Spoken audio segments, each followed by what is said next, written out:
Ping pong, ping, ping. Pong, ping, ping, pong.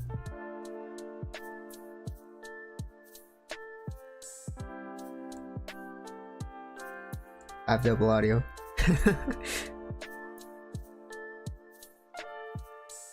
Where is it coming from?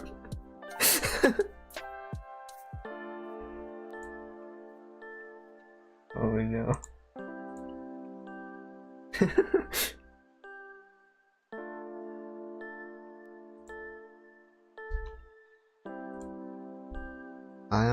Test. I think it's only I can hear it. It's probably fine. No, this is gonna mess with me. Where's it coming from? Good morning, class. I was looking at my old video from 2 years ago, and wow, the sound quality is so drastically different. There it is. Okay, found it. Kill it. It looks like the Q&A function didn't go through.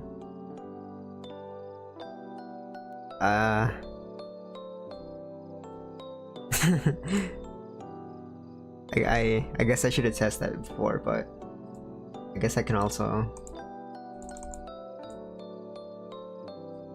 write it up on screen. 1 second. I was this close to pushing it back an hour, but I looked at the other stream, and that stream was 4 hours long, and I didn't want to have just a 2-hour stream. Although I could have a 2-hour stream today and have like another 2-hour stream another day, but I didn't really feel like doing that. I just want to go all in. So while I organize my files and my papers and my attendance sheet and the roster of all the students that are here, I do believe that last year's class was 50 students, approximately 46 students to be exact. This year, I don't think many people signed up for the class this semester, which is to be expected. A lot of people get filtered out through the first class, and that's because of the lab component, where students are able to look through and get hands-on experience with their favorite monster girl, and a lot of them end up dropping out, for lack of a better term, through that system. We have not yet found a way to keep the students alive, but we have them sign a waiver, you know, before they take the class. So this year's class is probably not gonna have too many students, but that's okay. In the meantime, if you have completed your homework, I should open the door, shouldn't I? That everyone can come in. Okay. Good morning, everyone. I don't recognize anyone from last year. You might have had a different professor last year, but that's okay.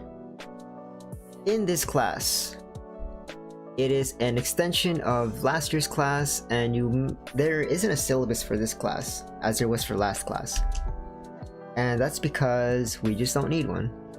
Unlike last year's class, we will not be providing you, well, actually it's backwards.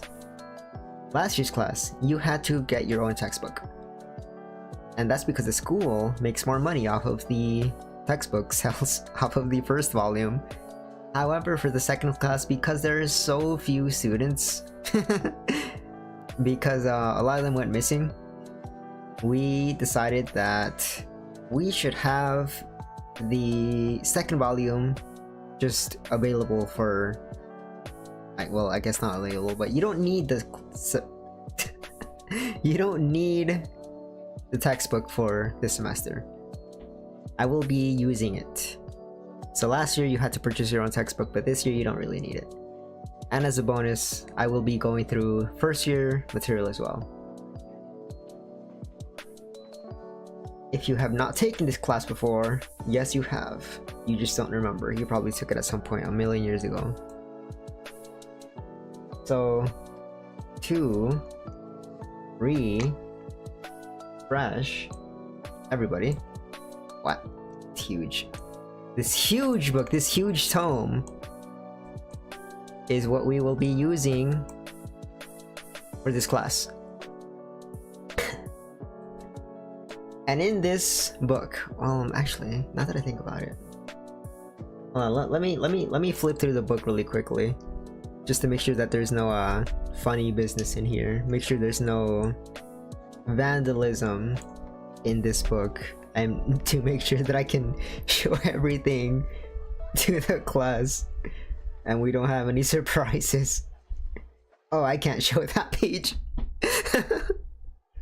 That's not a good page. Oh, that's definitely not a good page. Okay, I need to figure out. So I remember now. I remember why I didn't show the book on screen last time, because a lot of this art is very detailed in the anatomy, so to speak.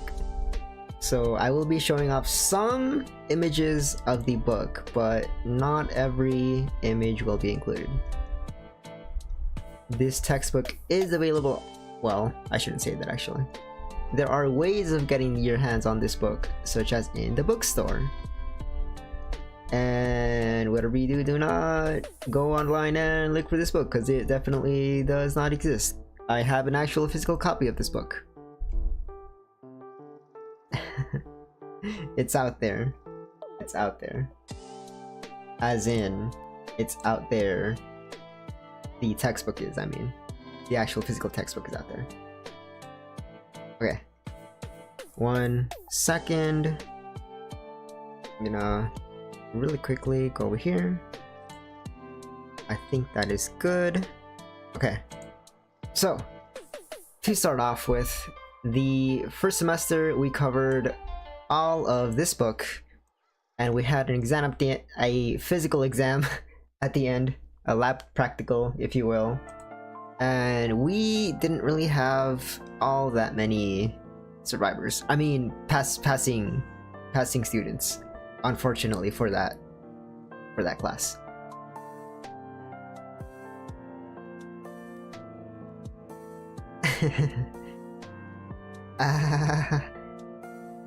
Everyone signed a waiver at the beginning of class by signing up for this class, so it's if anything happens, we're not held liable for this.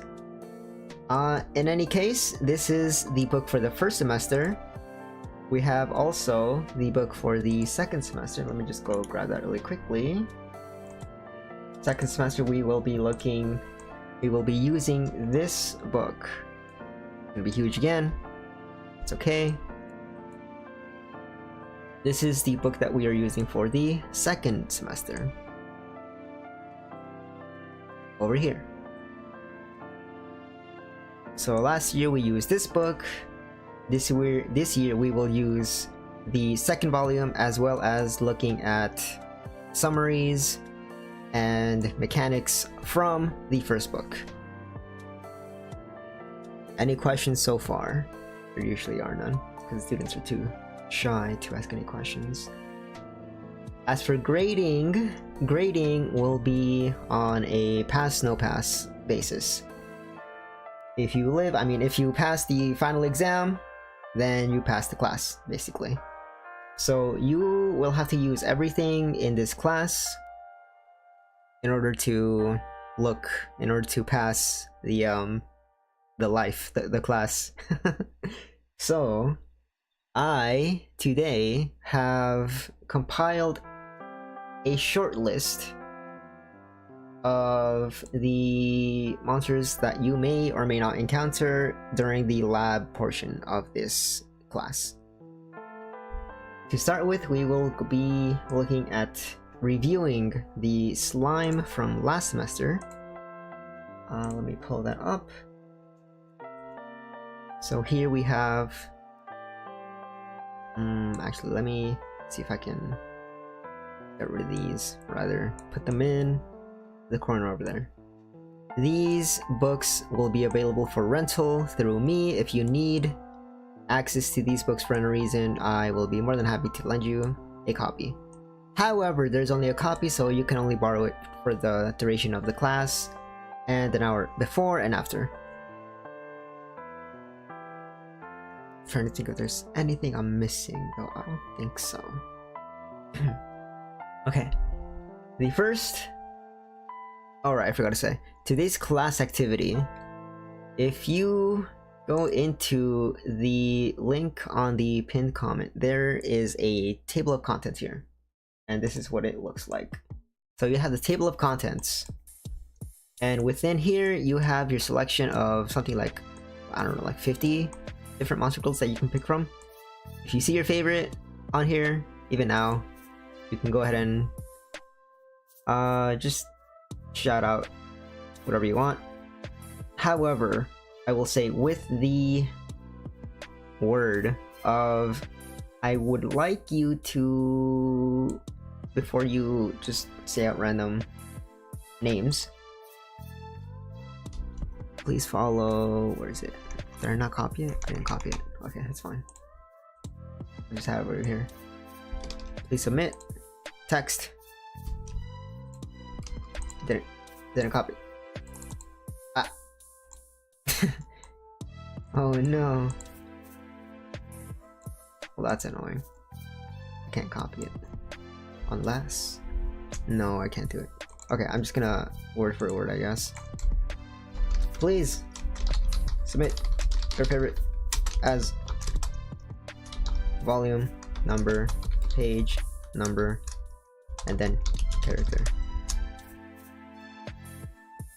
Huge text. Huge text though.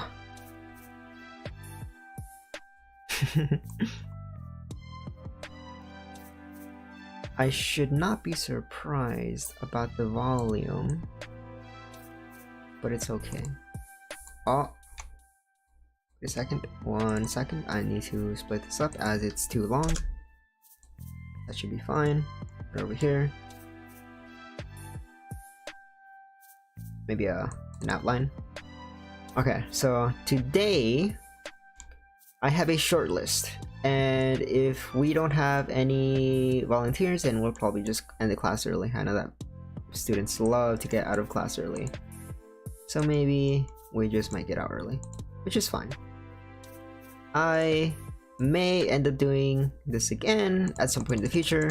I might not. We'll see. Well, we will have to see. 20. I think that's fine. Just leave it over here. Okay. So this is the encyclopedia. You can't see it, but here we have a list of all of the different monster girls. So we have Succubi as the number 1. However, we will be looking at slimes first, as they are the most basic monster girl here. We have different subspecies of slimes, but for today's purposes, we will just go over the main taxonomic representative of these species. So we will be looking at slime. We will be looking at the Necromata.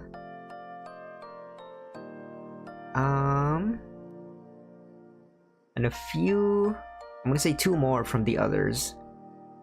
Harpy as well. So this is from the first volume.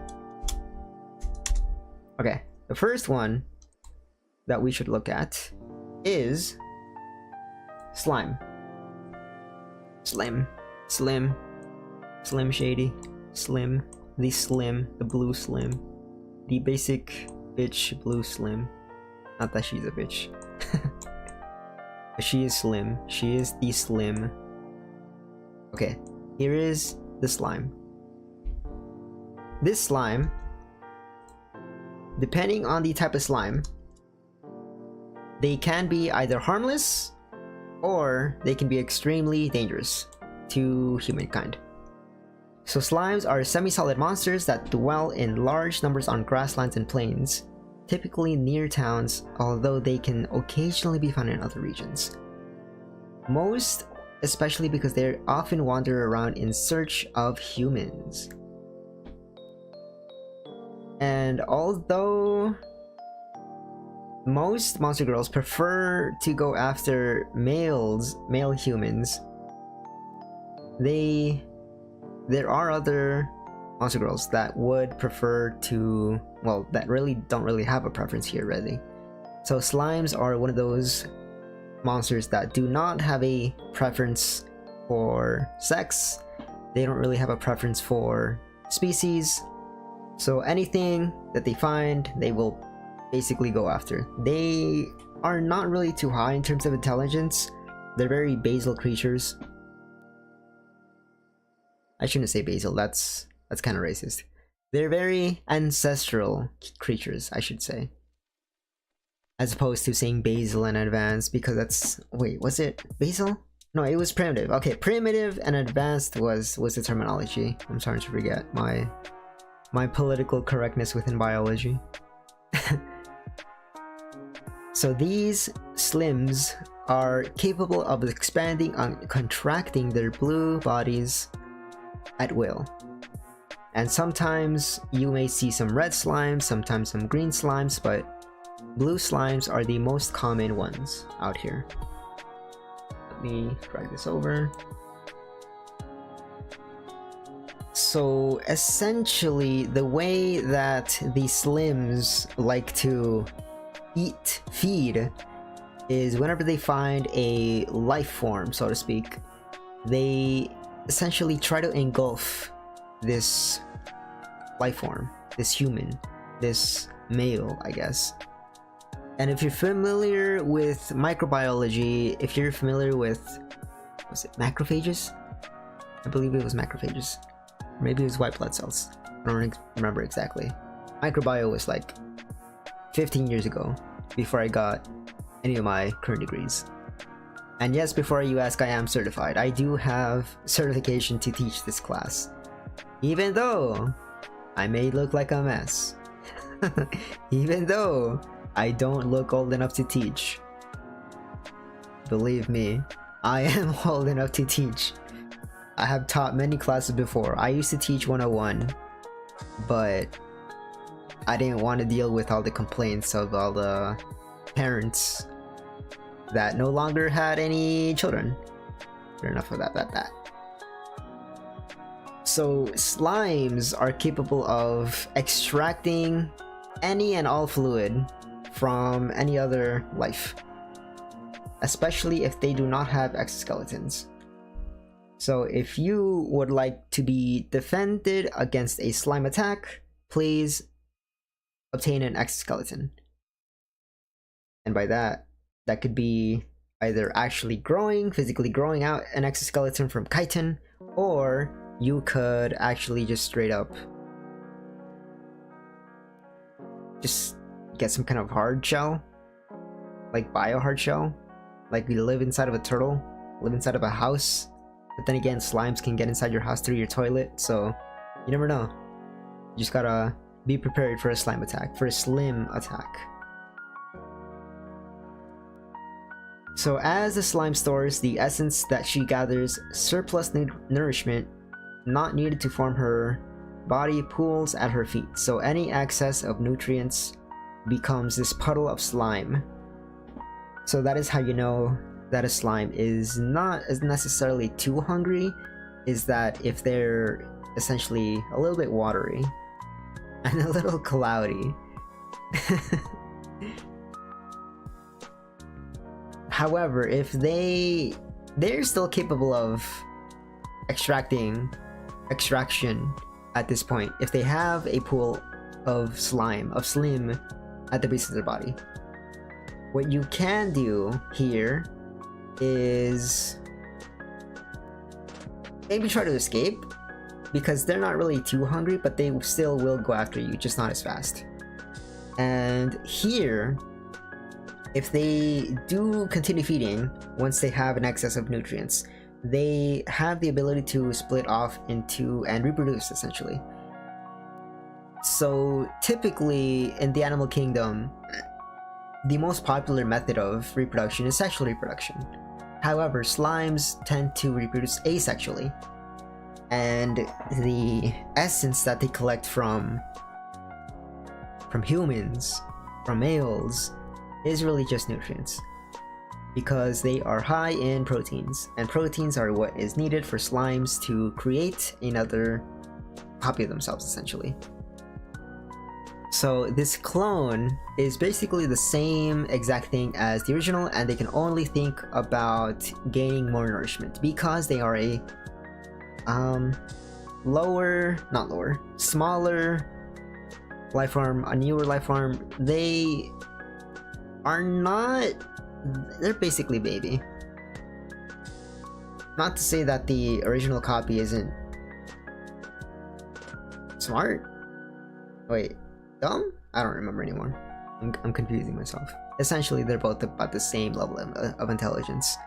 They have extremely high defense, extremely high magic defense. However,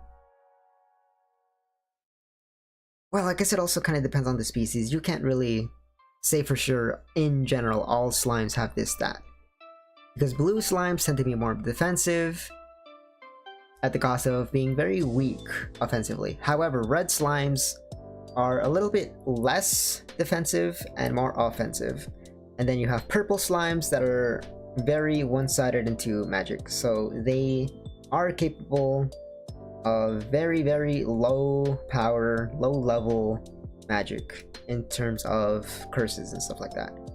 They also have very high magic resistances, but very low defense, regular defense, so you can probably just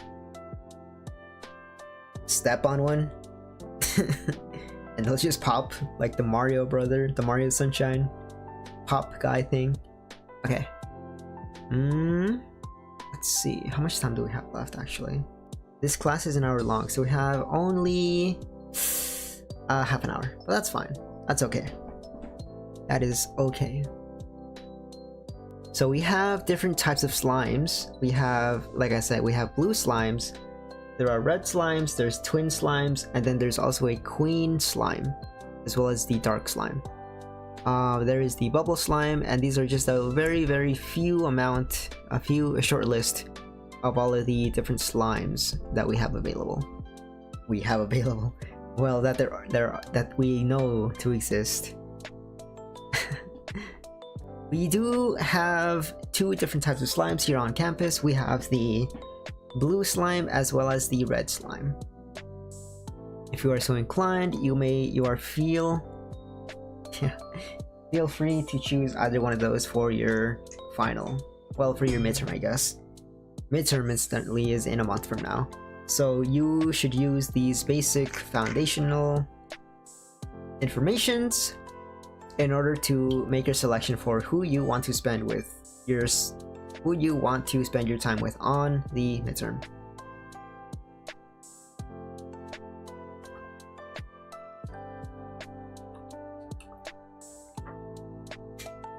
We have 2 midterms and a final.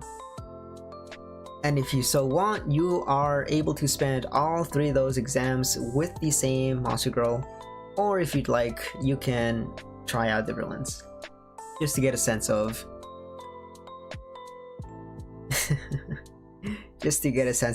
who you like more, and to get more knowledge as well. So you can either spec into general monsters, as I did, or you can choose to specialize into one. So I'm a little bit of both, so I know a little bit about most monster girls here.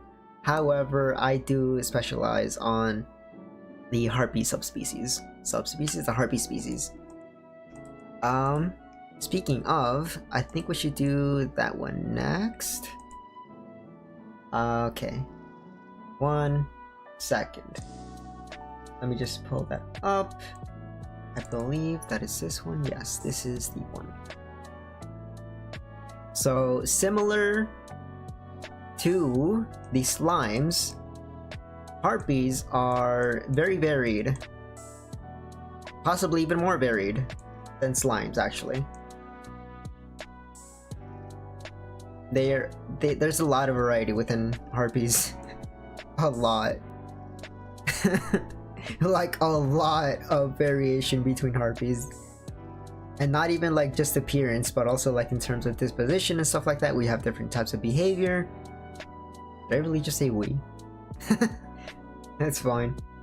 Okay, let me check something really quickly.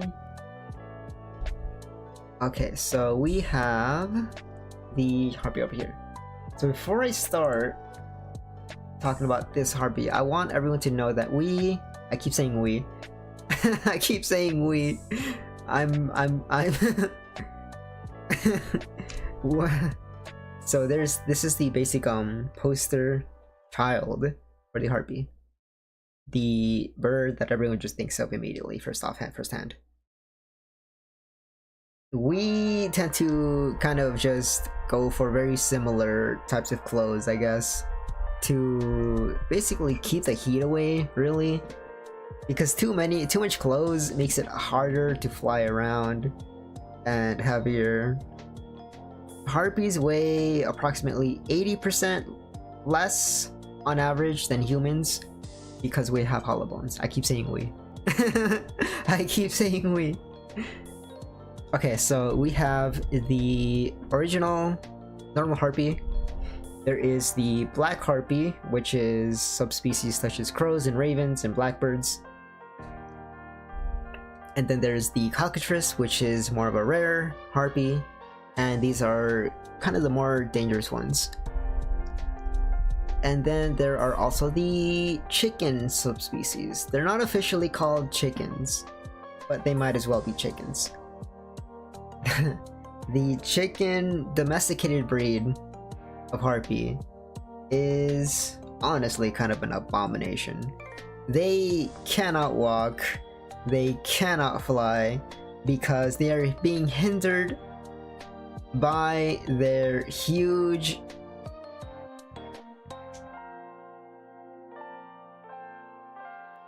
do I need to say it? You already know. Domesticated chickens are usually, like real chickens, are usually raised for their meat, right? So domesticated harpies are raised for their meat. That's right. Frankly, I think that's very disgusting that humankind would domesticate such a beautiful species and lower them to be that kind of thing. Because normally harpies don't really, well, it kind of depends too, because there's also the singers. We had the singer types. Okay, let me pull up the overall information for this general harpy. In general, all harpies are monsters with the body of a bird, and they have great wings. So as you can see, we have talons and wings instead of arms and legs. I won't get into why this is. We just happened to be like this, you know. And if you really wanted to know about the evolutionary biomechanics and such of monster girls, then I could open up a class for that, but I don't think there's honestly all that much interest. So I am probably only gonna just teach this one class, and then maybe possibly in another year I will go through and cover the taxonomy and the evolutionary history of maybe like a few monster girls and how they came to be and such and so forth. This isn't loading, but it's okay. Oh, there it is. There it is. Okay. So harpies in general tend to be bright and cheerful in their disposition, and their relationship with humankind is actually pretty good. So there's a subset of harpies that ended up allowing themselves to be domesticated, kind of like with dogs, kind of like with pigs, kind of like with cows. And this type of harpy might as well be cows, right? They're not human cattle, but bird cattle, essentially, being raised for their... I'm not gonna talk about it.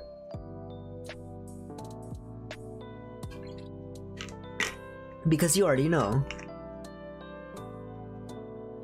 The thing about harpies is that we can, especially the females, they're usually pretty nice, but it's like maybe once or twice a year, typically in the spring, when the females will become hormonal and enter estrus. And it is at this point that harpies are at their most dangerous, because it is very, very possible that they can just go into a human village. Pascal, what are you doing? You're late. But it's fine. I guess the school will take late assignments. It's fine. As I was saying, typically harpies can be extremely dangerous during the breeding season, and a lot of that comes from their talons. So if you've ever been like dive bombed by a bird, it's not that bad. Like geese will chase you, but it's not that bad. They'll bite you, but geese don't have any teeth. But compare a goose or a duck to, like, say, an eagle, right? That has really sharp claws, or like a cassowary. If one of these birds of prey get a hold of you, you're probably gonna come out with a few scars, as opposed to if you try to fight, I don't know, like a chicken, for example. The chicken will fight very similar to a cassowary, just because they are both birds, but some of them are more harmful than others. And this is the case with harpies. Some harpies are pretty harmless, and their talons are not really too sharp. But then you have the hawk and eel variety of harpies that are especially dangerous, because they're extremely fast, unlike the water harpies and such. The water harpies are the ones that typically like to sing from rocks, and they attract a lot of attention from sailors. And this has been subject of a lot of stories. But for that, you can go to Mythology 202 for that one and learn more about Homer's Odyssey and what happened with the sirens and everything.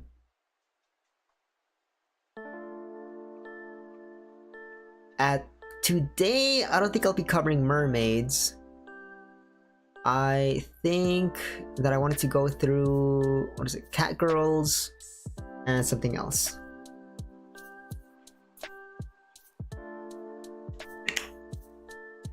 But yeah, when it comes to certain kinds of harpies, they typically try to wait for the male, and they will swoop down from the sky, clutch him in the claws, and then carry them away to the nest. At that point, it's kind of a 50-50 chance if the male will return. The good thing about harpies is that they tend to be pair bonding, meaning they're monogamous for the most part. Although in recent years it's been discovered that some species tend to not be so monogamous, just like humans. And so they will exchange partners after a season or so. And sometimes they'll even go behind the back of the partner and go find another male. That's just how it is. That's just how it is in the animal kingdom. We're all horrible. Every animal is horrible. Evil does not exist. Horrible does not exist. It is a human construct. We just apply. I say that like I'm human. What am I? What am I anymore? I guess we, as sentient beings, right? We as sentient beings like to apply these concepts to beings that do not are, if that makes sense.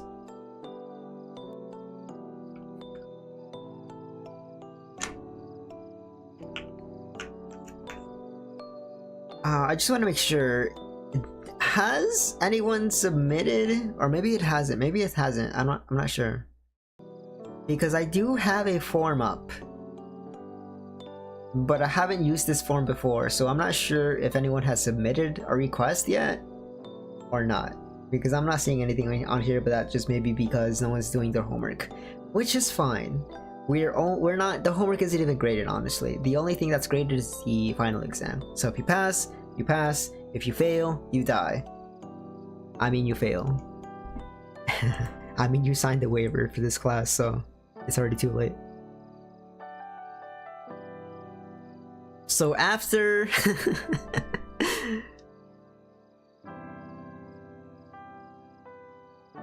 Okay, I'm looking through the textbook right now. The answers that the heartbeat can be kind of scary and very intense, but maybe some people are into that.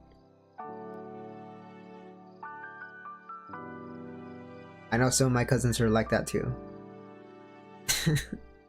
But once that's over and they've had their fill, so to speak, they go back to being happy and joyful and smart and not dumb like everyone assumes that we are, as if bird brain is an insult.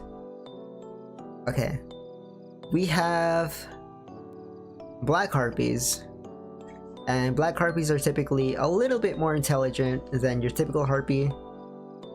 This includes ravens and crows and a few other species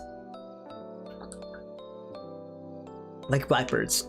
However, blackbirds are not in any way related to icterids, I should specify, are not related to crows or ravens. There's this one other that I can't remember exactly. Maybe it was a grackle, maybe it wasn't a grackle. Grackles also typically fall under black harpy. However, black harpy is not a valid taxonomical entry. Kind of like reptiles. Reptiles is not an actual real classification. It's a paraphyletic, so it doesn't count. That's just how it is. I'm not gonna go through the cockatrice, but I did already talk a little bit about the, what's it called? The chicken. So with chickens, there are some subspecies of harpies that are used for either farm work, I guess, or in the case of some fringe radical types, as food, which we have rights. We have rights. We have rights. Okay. What's the other one that I was gonna go through? V1. Where is it? I wanted to look at... How about Lamia? Lamia is a classic one. We should do Lamia. Lamia. Wait, is this safe? I didn't even check if it's valid. It's fine. It's probably fine. Okay, Lamia. As I was talking about reptiles, Lamia is a type of reptile. So this is the Lamia that we are looking at today. I think we only have one or two. We've only partnered with one or two Lamias, as opposed to we have a lot of harpies in the back, because I went and contacted some friends and they all agreed to come over.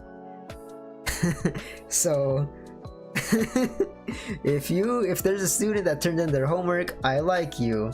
Come over to my class, and I'm not gonna finish that. I'm not. Okay, Lamia. Let me get to that part. Okay. So Lamias are known as the reptiles. There are many types of reptiles, but Lamias are typically the poster, the head, the most known of monster girls. There are others, but Lamias are the most famous and well known, so that's why we're going to be covering Monster Girl Lamia today.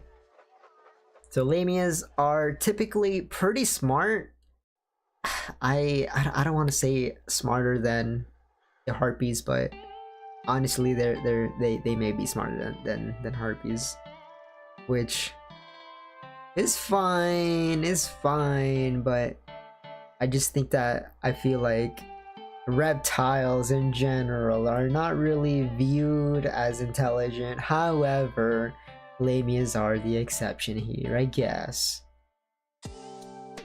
There's a lot of exceptions within the animal kingdom, I'll have you know. Life is very complex. In fact, I'd like to recommend this book called Endless Forms Most Beautiful by Sean B. Carroll. I really enjoyed the book as a biologist. But if you're not into that, I don't know if you would enjoy that actually, but I enjoyed it a lot. So, as I was saying, lamias tend to be on the smarter side, and they have upper body human and lower body snake, as you can see. Typically, lamias, just like harpies, like to live in their own villages or in rare cases among human villages, although typically in the past, lamias were not really seen in a too favorable light, and so they were kind of cast away, similar to wolves, like real wolves, as opposed to werewolves. It's one of those words. Werewolves. I can never. It's fine. So because of their past discrimination, lamias tend to kind of hide in these dark places.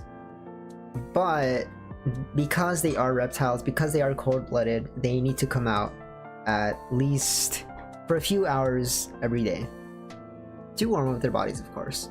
But that's not always possible because of in some locations where lamias may live, such as in Nordic areas or very, very cold areas where there's not really too much sun for them to sustain their body heat. This is when they kind of take up some human partners, if you will, and they will. It's a mutualistic relationship wherein the lamia receives the body warmth, body heat of the human, of the warm-blooded creature, and in turn the human gets to live with the lamia. So it's a mutualistic relationship. In some cases it can be parasitic, where there's some, well, this goes with any society, right?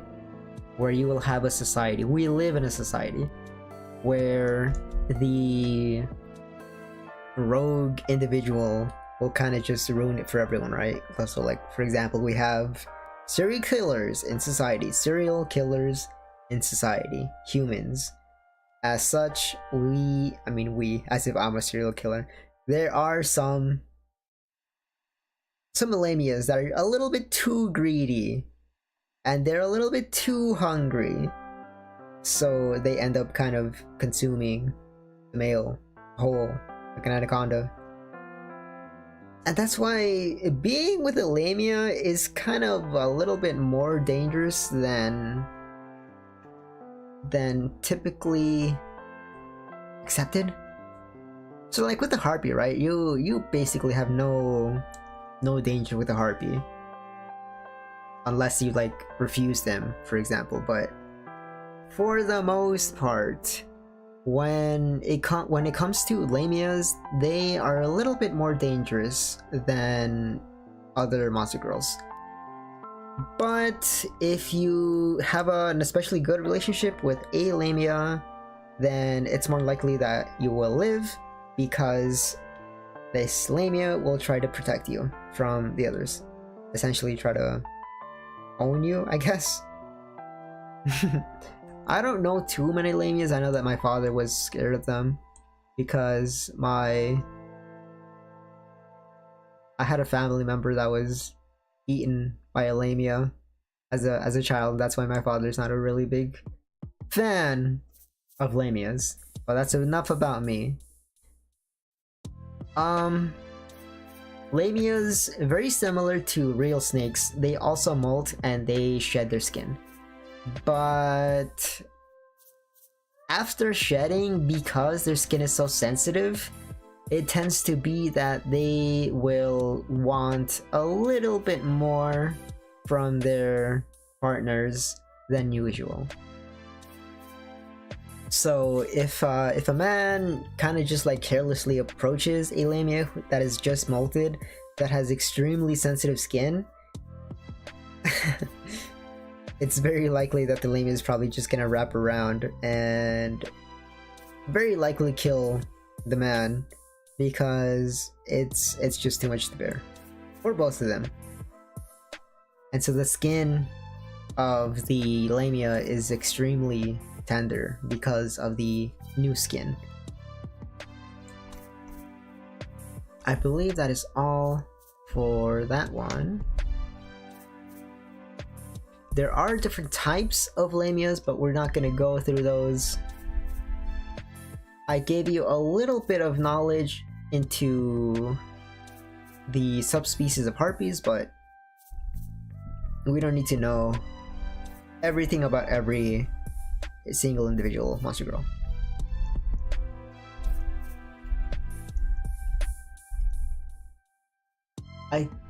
Maybe we can do this one. Maybe we can do this one. Let me see if I can find it. 78. 78. It's this one.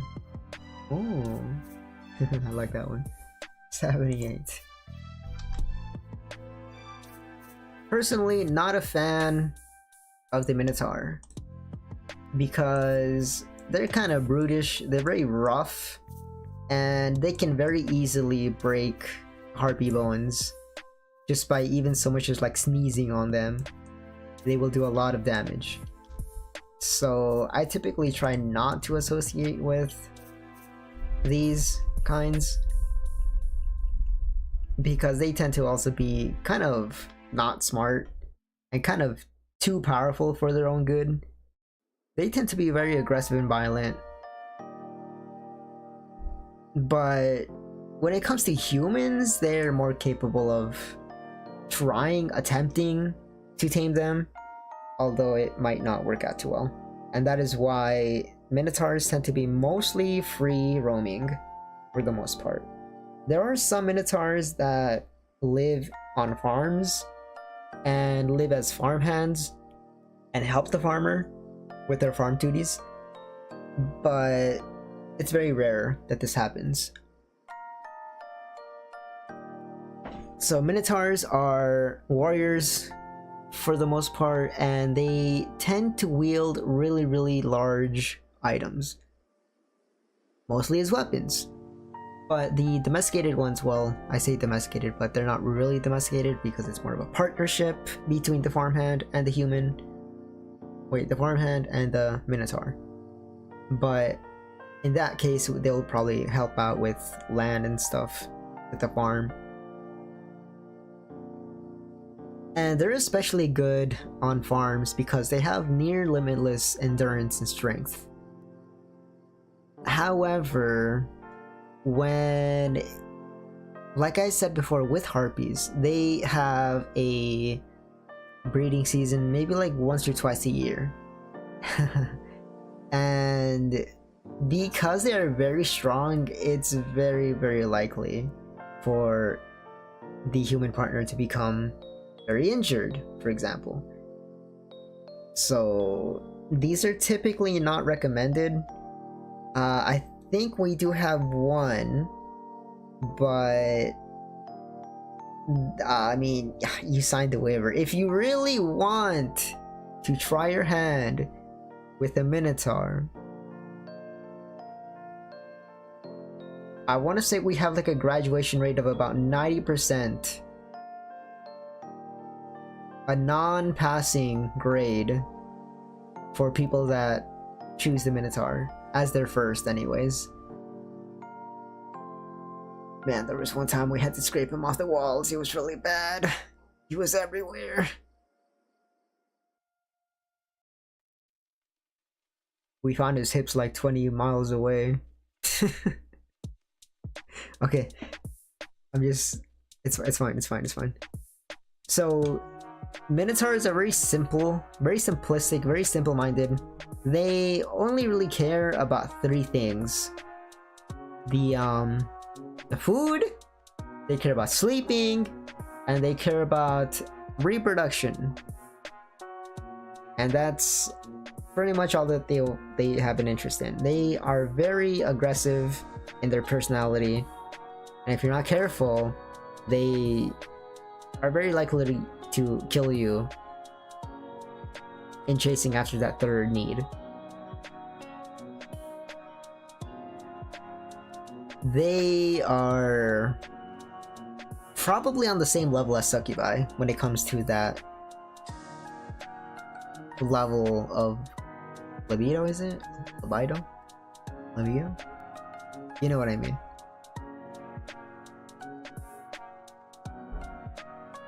It's almost like non-stop with these. They have a lot of strength and a lot of endurance, is all I'll say. I think we have time for one more. We have time for one more. So let me pull up one. Oh, we know what we haven't done. We haven't done any plants.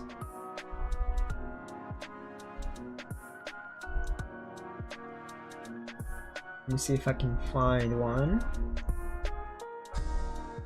Is this one safe? I hope this one's safe. I'm gonna find a different one actually. I don't wanna accident here. But I might be forced to use this one. I don't know if the first volume has any plants, but I'm looking through it right now. We have dragons, more harpies, fox, kitsune, kappa, oni, rocks. I don't think there's any plants in the first one actually. So yeah, I'm just gonna go through the second one instead. We have ghosts, we have Ari, we have Irie. There is more lamias and then a centipede, so I guess I'll just use this first one. That's really weird. That's very weird. There's only one single type of Alruna in here. I guess I have to use this one. I might just use this one then, okay. It's fine. It's fine, it's fine, it's fine. I'm not gonna worry about it. It's fine, it's fine, it's fine, it's fine. I'm just gonna like that, like that. I don't want to show it too much. Plants, you say? Yeah, plants. We have plants.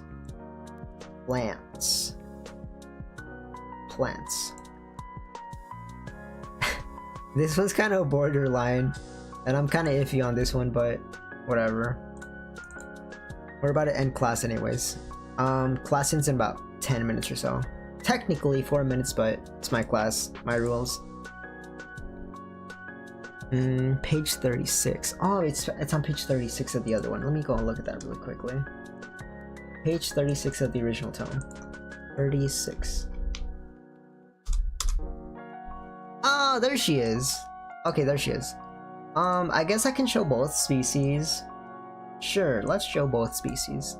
There you go. I'll run it. This is the one I was looking at. This is the one I was looking for. This one's a little bit safer, but I guess since I have shown both of them, I'll go through both their profiles. So this is Alruna. These are plants. And plants don't really care. Plants are kind of dangerous because all plants care about is reproduction. And by reproduction, I don't mean sex with you. I mean propagating themselves. Although I will say, I guess it kind of also depends on the plant, but I guess I'm negatively biased here because my experiences with carnivorous plants. So I guess it's not always bad. Like in the animal kingdom, right? Bees and plants coexist. but humans and plants don't really coexist. There's been lots of cases of deforestation, and so as a result, the plants are kind of like fighting back a little bit.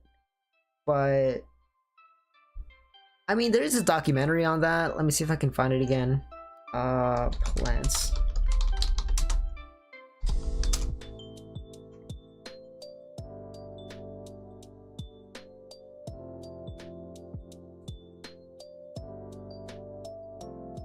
I'm looking. I have a DVD,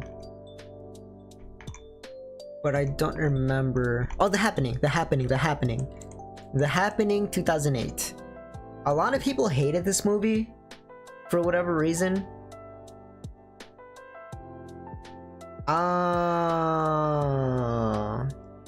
Okay, because it was directed by M. Night Shyamalan Ding Dong. That's why people hated it.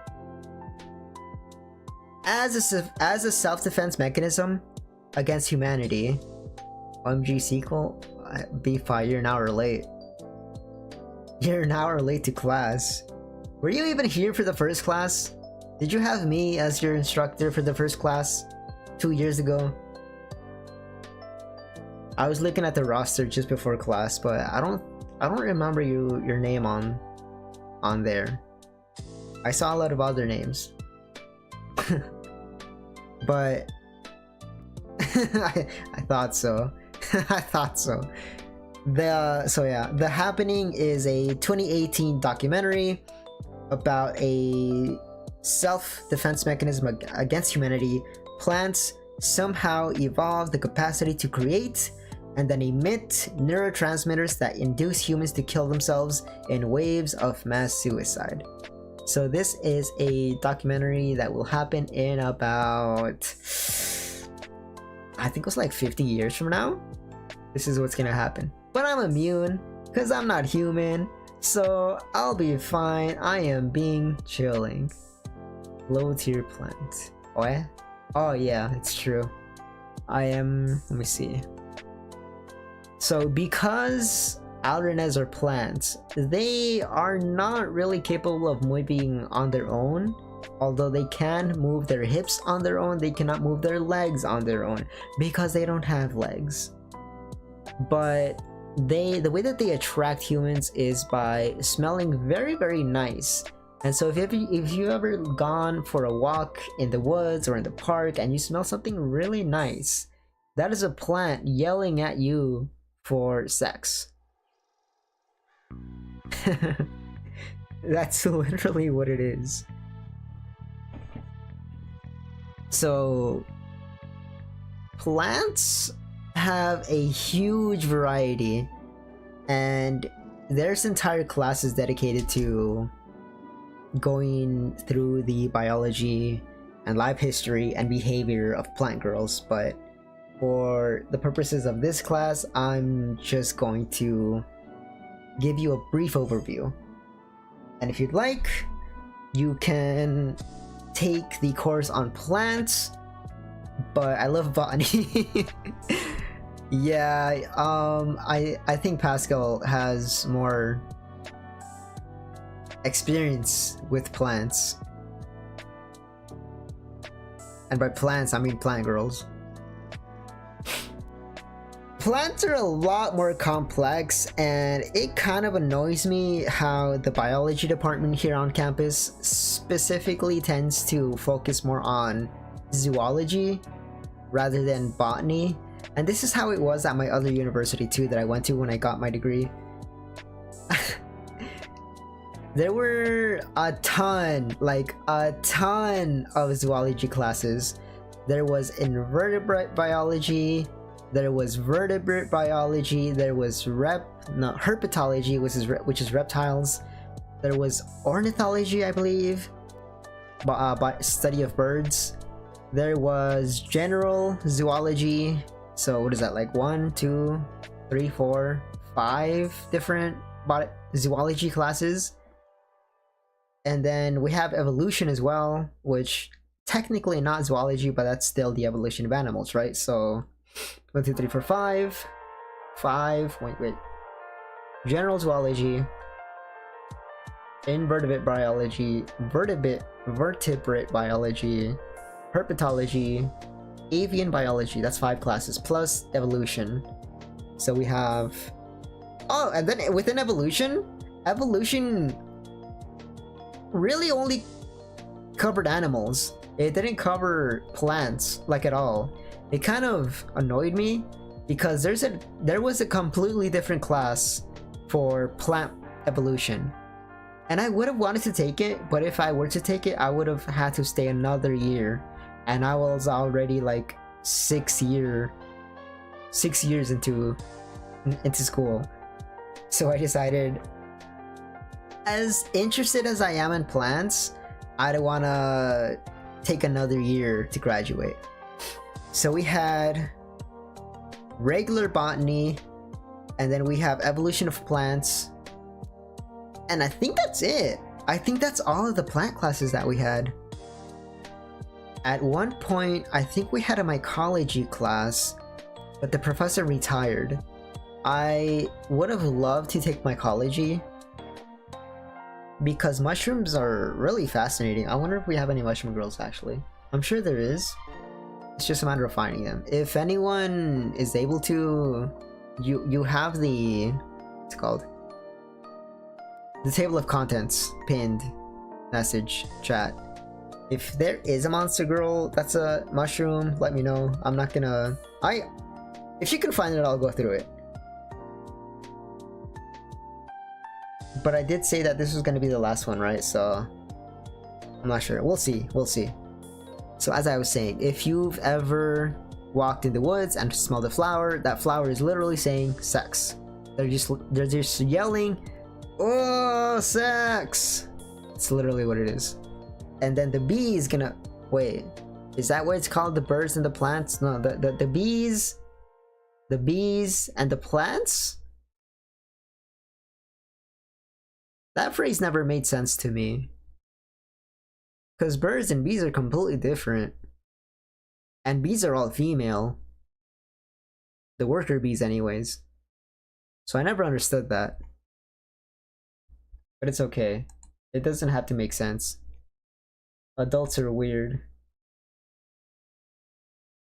Okay.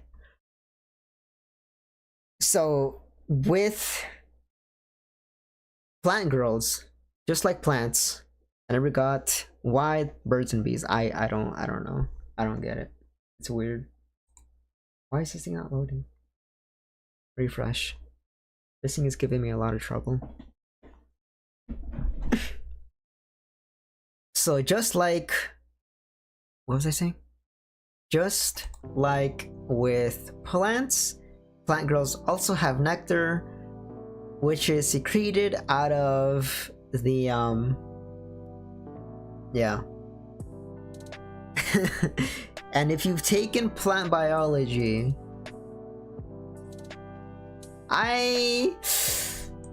should I do it? You know what? Fine. We will look at plant biology. We will look at plant biology. How is that? Plant biology. Because plants are very alien. They're very weird. Plant anatomy. That's what I was looking for. Anatomy. They're nothing like humans. Here it is. Here it is. Alright, you people. Do you guys want to see a plant penis and a plant uterus and a plant vagina? Here you go. Plant. The plant. The plant. Let me see if I can. Pistol statement. He already knows. He already knows. What an absolute degenerate. Let me pull out the. Oh, you know what I can do? Never mind. Never mind. Okay, I know what I can do. What was I gonna do? Wait, no. Hold on.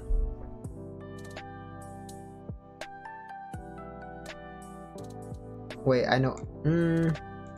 No, it's okay. It's okay. I know what to do here. Alright. Alright, you people. Alright, you people. Let's see if I can get this right. Damn it. Hold on. 1 second. There you go. Okay. So we have the ovary, just like with humans. This is where... Oh, I guess I can't go that far. This is where the plants have their babies. Male plant on stream. Yes, this is the anther. Well, the thing on the tip, this is the anther, and this is the filament, and this entire thing is the male plant organ here. This is what has the pollen on there. This is what the bees come into, and this is what they rub on to get it off. This thing right here, this has the pollen, and then the bee comes in here, and then they rub against this tip over here, the stigma, and then the egg travels down the fallopian tube. Or should I say the style, the pollen tube, not the fallopian tube, into the uterus, I mean the ovary.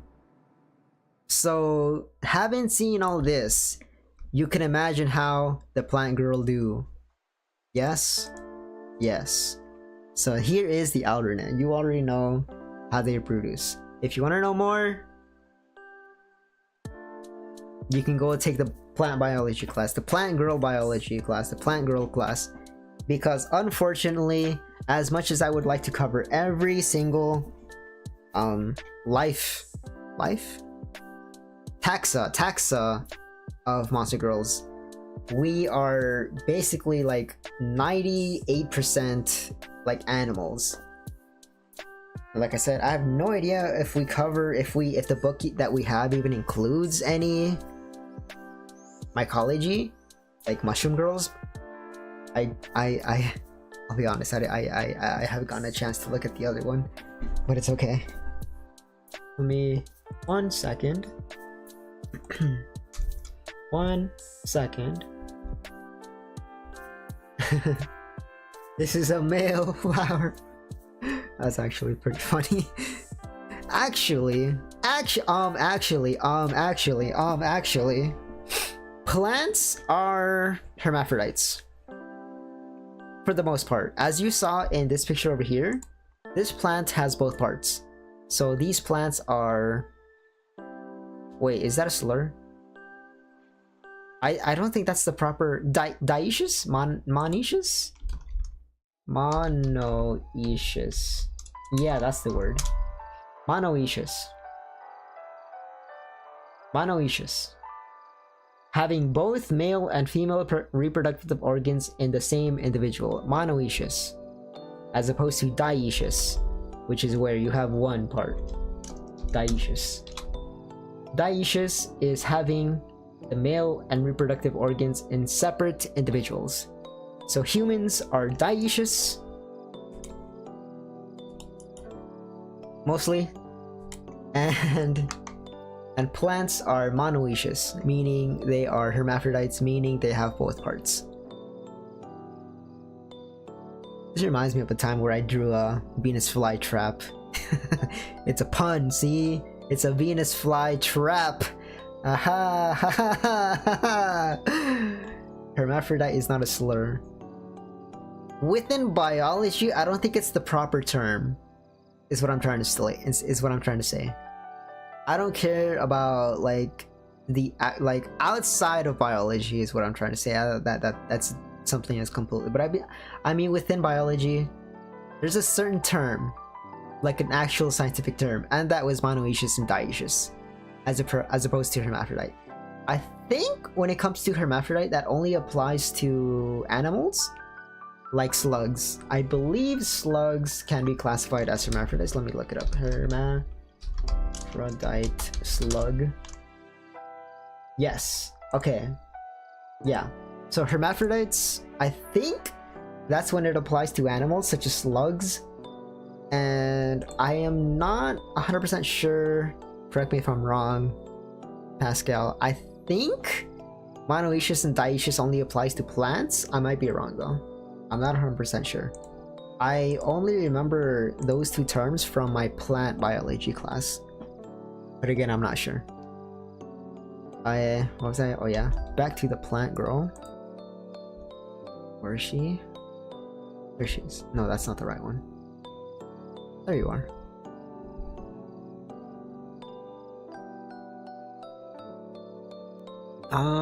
Skimming through this. I'll just read it. It's fine. So when the weather begins to get cold, the Alrune closes her petals. I can't even read. The Alrune closes her petals to take shelter until the spring. If she has a man, she gives him a continuous reserve of nutrients so that he can survive and continue to reproduce fruitfully within her. Ha! In the shelter of her furled petals, they will spend the chill months copulating furiously.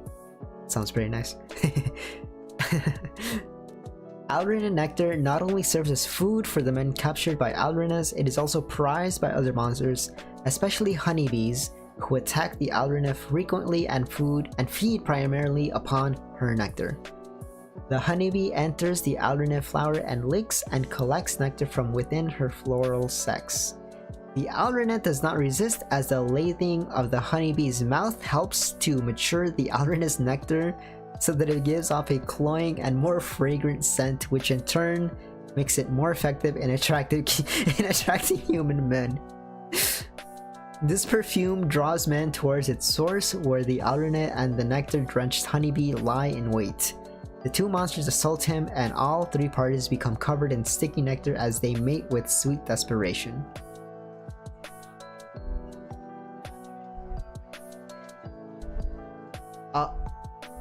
I found her. I found the mushroom girl. Now, do you want to continue with plant girls, or because I said I wasn't gonna cover every single subspecies, but I did find a mushroom girl here. And we are also on fairly section. They're only used within plants. That's what I thought. Yeah. Come for fun girls, fun guy girls. It's a text only pun, unfortunately. Okay.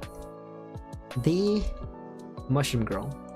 The Mario brother. Let me find my documents. Where are my documents? 021? No. Second volume. 021? No. Huh? Huh?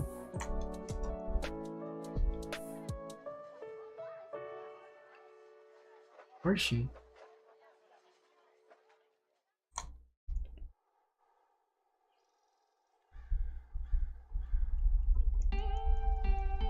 Uh-oh. I lost him.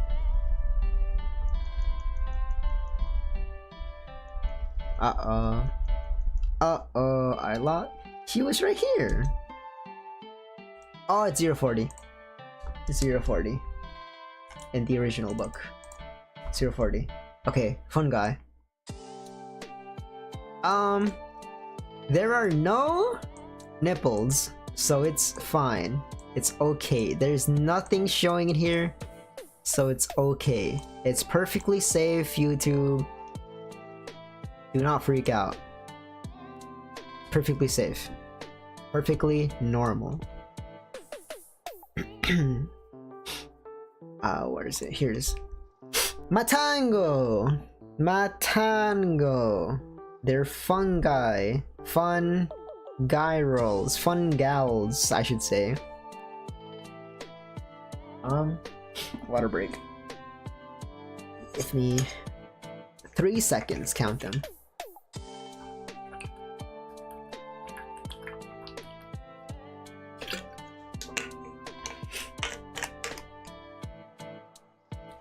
The Matango is a mushroom monster that lives in a damp forested area and assumes the shape of a woman. Matangos root themselves into the ground or on trees to absorb nutrients and are unable to move from their location, very similar to plants. However, wood or soil-based nutrients are inadequate to keep up her vigor, so she often appears dreamy. A matango periodically distributes spores from the gills of her mushrooms, which grow upon her body. When a man inhales these spores, they plant themselves in his body and mature into large mushrooms that possess his thoughts. Last of Us. Parasect. Cordyceps. Very dangerous. Do not associate. He is then overcome with a pleasant dreaminess and finds himself unable to think of anything but the matango who distributed the spores. The mushrooms in his body then guide him to her so that they can copulate. Thusly, the matango harvests semen from the man through sexual intercourse. When the matango has obtained sufficient nutrition, she becomes active and copulates with greater force, releasing spores in greater quantities. After the man has copulated with her for some time, his body becomes laden with mushrooms. Soon they sprout from his flesh as dew from the matango.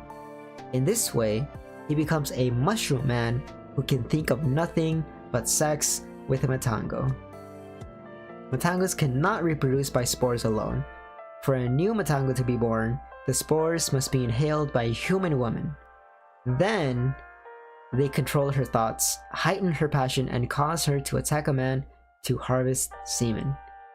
This encourages rapid development of the mushroom in her body, and soon she becomes a matango herself. If one woman in a village inhales the spores of a matango, it is likely that the rest of the village will subsequently be infected. So this is very like the Snows of Basidia that I played not too long ago. I think it was for Halloween. It's essentially a Legend of Zelda-like horror game wherein there's this like white snow falling all over the village, and it's coming from inside of a cave, and you go in to investigate the cave, and it's a giant mushroom, and you poke the mushroom and it explodes, and then the entire village is drowned in these spores, and the entire town just gets turned into zombie mushrooms essentially. It's a like a 10-minute game, and it was a lot shorter than I was expecting it to be. It's free, it's online. Snows of Basidia. Though it is thought that matangos cannot move of their own volition, there have recently been sightings of matangos that, after feeding deeply from men, took root in his body in order to move by his power. Witnesses report that the matangos continue to copulate with him as he moves about. Horrible life for a sentient creature to be stuck forever on a tree. You know, I've thought about that. I was thinking about that the other day, where a friend of mine said, would you rather be reincarnated as a tree or something like that?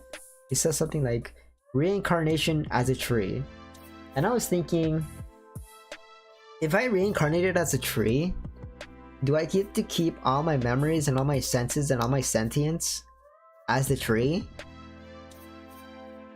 Or am I just a tree without any thoughts, head empty?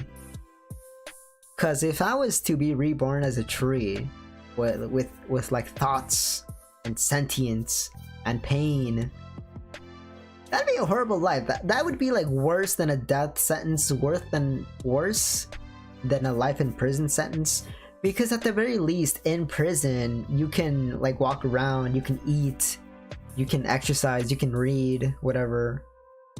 But life is a tree. You're in the middle of nowhere for thousands of years.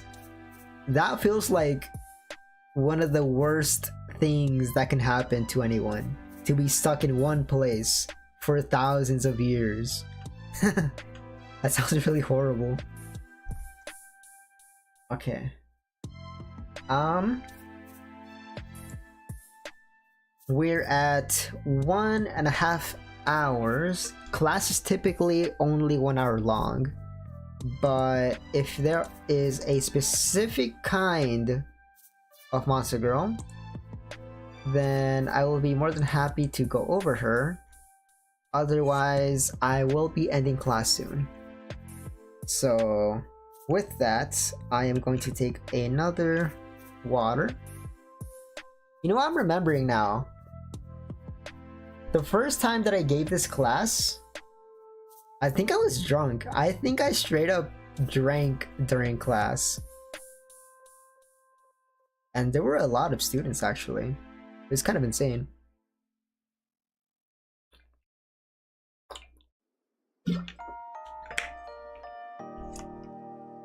Unfortunately, they all died. Let me think. I think I might do another one of these.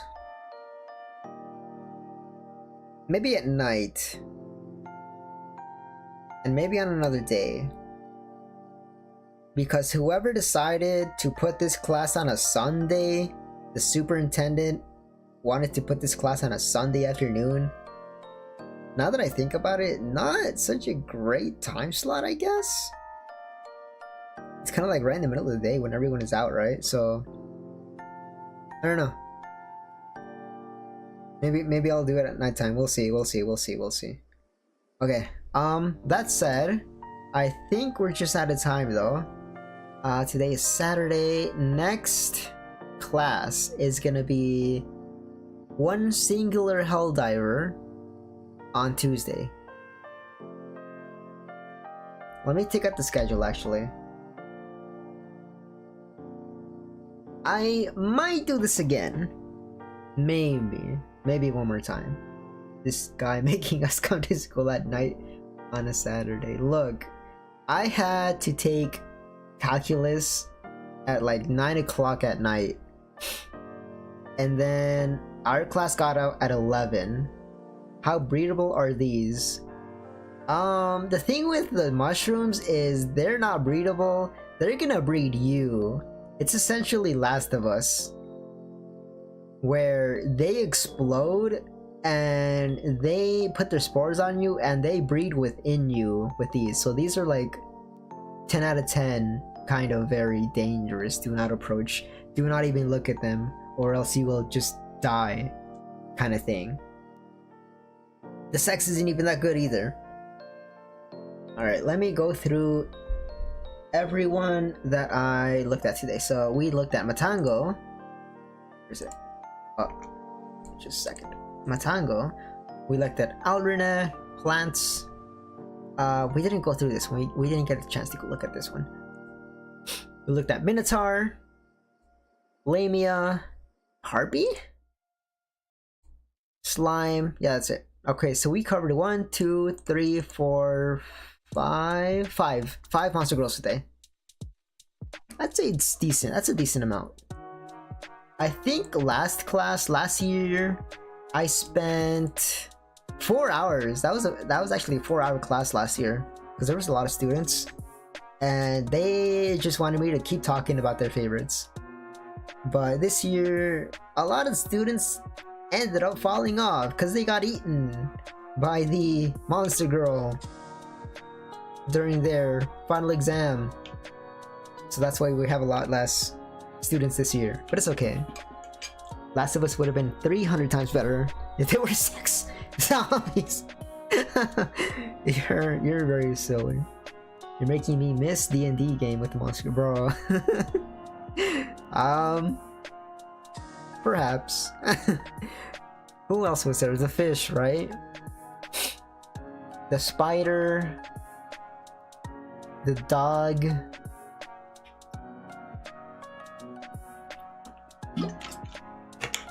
Slime is good.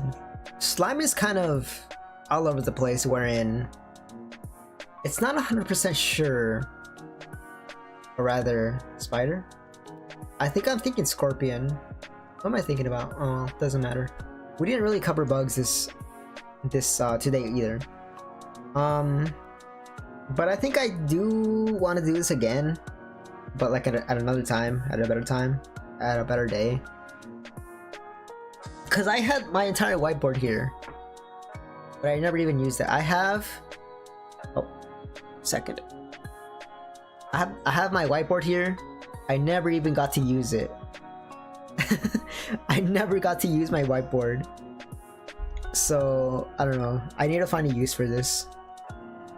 We'll see. We'll figure it out. Maybe I'll do this again some other time. But yeah. Oh yeah, the schedule. I was gonna pull out the schedule. 1 second. 1 second.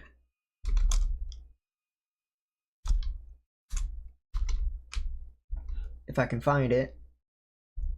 That said, I am going to be playing Alien Isolation this, what is it, Friday? Friday? Was it Friday? It was Friday. I think it was Friday. There's also going to be a You Laugh You Lose thing. The whiteboard still has calculation for the previous class. That's the... See, the thing is, they use Sharpie. Permanent marker. I could not find a way to get rid of those markings, unfortunately. You know, it's very annoying how some people use permanent marker thinking that it's the same as an expo marker, but no. Don't use Sharpie for your whiteboards.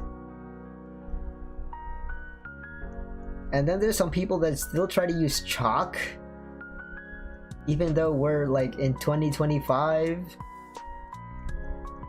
Just because you people use chalk doesn't mean that we need to go back to that technology. What do you mean, you people? Where is it? Where? Oh, I found it. Okay, here it is. So here's the schedule. I like chalk.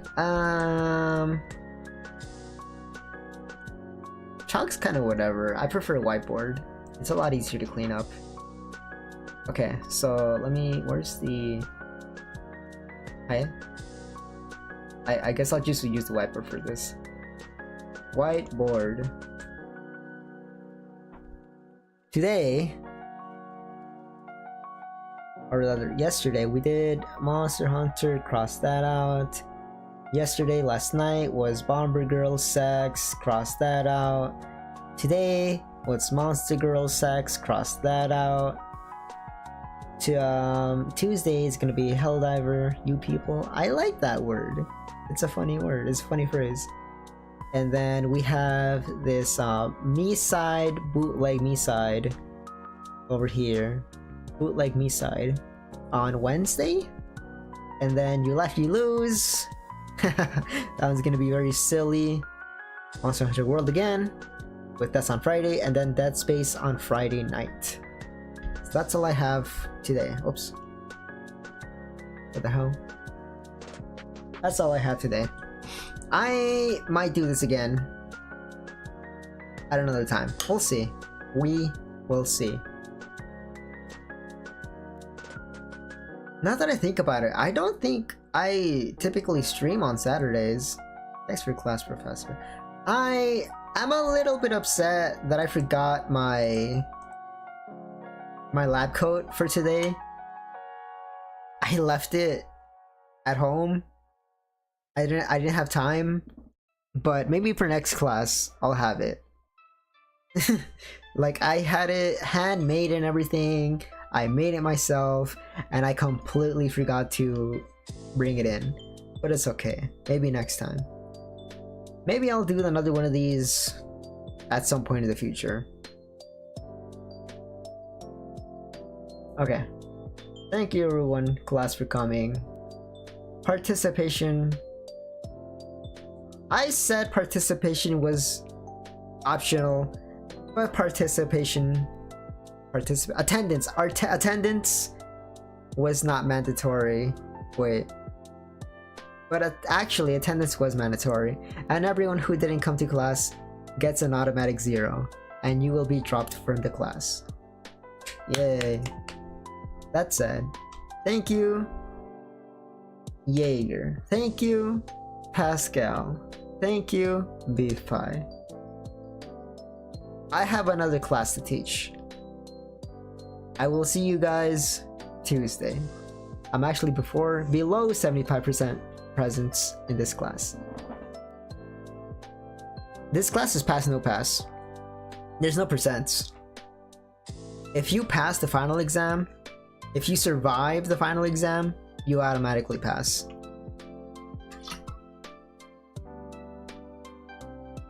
That's all. Like, tardies don't matter as long as you come to class, even if like even in the first second, it doesn't matter. Okay, class dismissed.